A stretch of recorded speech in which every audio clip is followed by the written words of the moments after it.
और इस वक्त सूत्रों के हवाले से एक बड़ी खबर आ रही है कि अमेरिका भारत के बीच एक मिनी डील संभव है। इस मिनी डील में कृषि, डेयरी प्रोडक्ट शामिल नहीं होंगे। Auto, industrial goods, steel, aluminium पर ट्रेड डील संभव है। वहीं अमेरिका के कई इंडस्ट्रियल गुड्स पर जीरो ड्यूटी का प्रस्ताव है। वहीं डील के बावजूद अमेरिका 10% की ड्यूटी जारी रख सकता है।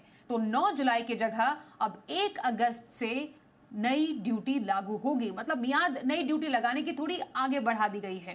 थोड़ी डिटेल्स लेते हैं इस पूरी खबर पर। हमारे साथ अमरीश पांडे है ज्यादा जानकारी के साथ। अमरीश, ये मिनी डील क्या है जो अमेरिका भारत के बीच जिसकी बात चल रही है, इसमें क्या शामिल है और क्या नहीं? देखिए, प्रधानमंत्री जब अमेरिका दौरे पे थे उसके बाद उन दोनों देशों ने तय किया कि हमें अपना जो ट्रेड डेफिसिट है उसको कम करने की जरूरत है और जो हमारा अगले 10 साल में $500 बिलियन या उससे ज्यादा का हमको ट्रेड करना चाहिए। दोनों देशों में इस बात की अपार संभावना है। उसके बाद बीटीए यानी कि बायलैटरल ट्रेड एग्रीमेंट को लेकर दोनों देशों के बीच बातचीत शुरू हुई थी। कई राउंड के नेगोशिएशन के बाद यह तय किया गया कि जो नेगोशिएशन होगा या फिर पूरी जो डील होगी उसको 3 ट्रेंच में पूरा किया जाएगा और पहले ट्रेंच की चर्चा लगातार हो रही थी पिछले 3 महीने से। इसके बीच में ट्रंप ने जो है रेसिप्रोकल टैक्स की घोषणा कर दी, उसकी मियाद बढ़ाई और उसकी मियाद थी 9 जुलाई और ये कोशिश की जा रही थी कि 9 जुलाई से पहले कम से कम जो पहला ट्रांच है हमारी बातचीत का बीटीए का उसको कंप्लीट कर लिया जाए। लेकिन कई सारे ऐसे मुद्दे थे जिसमें बातचीत रुक रही थी, जैसे कि जीएम क्रॉप्स, जैसे कि एग्रीकल्चर, जैसे कि डेयरी के प्रोडक्ट्स, इस तरह की तमाम ऐसी चीजें थी जिसमें भारत किसी भी तरीके की रियायत नहीं चाहता था। वो नहीं चाहता था कि अमेरिका के जो प्रोडक्ट्स हैं वो भारत में आए, क्योंकि इससे सीधा असर भारत के किसानों पर और ऐसी इंडस्ट्री पे पड़ता है जो कि बहुत छोटी है, बहुत नेसेंट स्टेज में है, जिसको ग्रोथ करने की हमारी जो कोशिश है सरकार की वो लगातार बनी हुई है। लिहाजा डील में ये पेच फंस रहा था और इसको लेकर लगातार इस बात की चर्चा थी कि क्या हम किसी और फॉर्मूले के साथ इस डील को लेकर आगे बढ़ सकते हैं।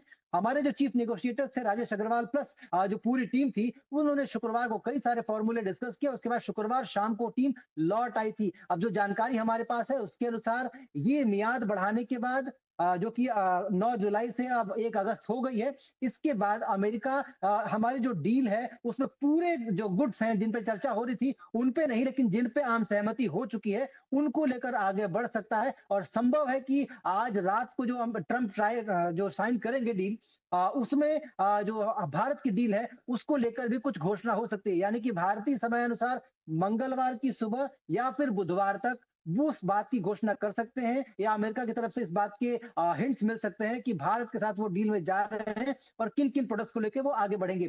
जो जानकारी हमारे पास है उसके अनुसार साफ तौर पर एग्रीकल्चर, जीएम प्रोडक्ट्स और डेयरी, इस पर कोई चर्चा नहीं हुई है और इस पर ये डील का हिस्सा नहीं होंगे। लेकिन स्टील, एल्यूमिनियम, ऑटो कंपोनेंट्स, इसको लेकर चर्चा हुई है और भारत ने इन सभी चीजों पर अमेरिका से एक बड़ा कंसेशन मांगा है जो कि मिलने की पूरी पूरी उम्मीद है। इसके अलावा पूरी तरीके से निर्मित जो गाड़ियां हैं उनको लेकर एक चर्चा जरूर चल रही थी। संभव ये है कि पूरी तरीके से जो निर्मित गाड़ियां हैं उनमें भारत एक छोटा रिलैक्सेशन दे, लेकिन अमेरिका की तरफ से रिलैक्सेशन जो है वो बढ़ सकता है। तो कुल मिलाकर हम ये मान सकते हैं कि पूरी डील तो नहीं होगी, लेकिन पूरी डील का जो पहले ट्रांच का जो पूरा चर्चा था उसमें से कुछ हिस्सों पर जिन पे आम सहमति बन चुकी है उसको लेकर इसी हफ्ते या फिर यूं कहें तो मंगलवार या बुधवार तक जारी हो सकता है कोई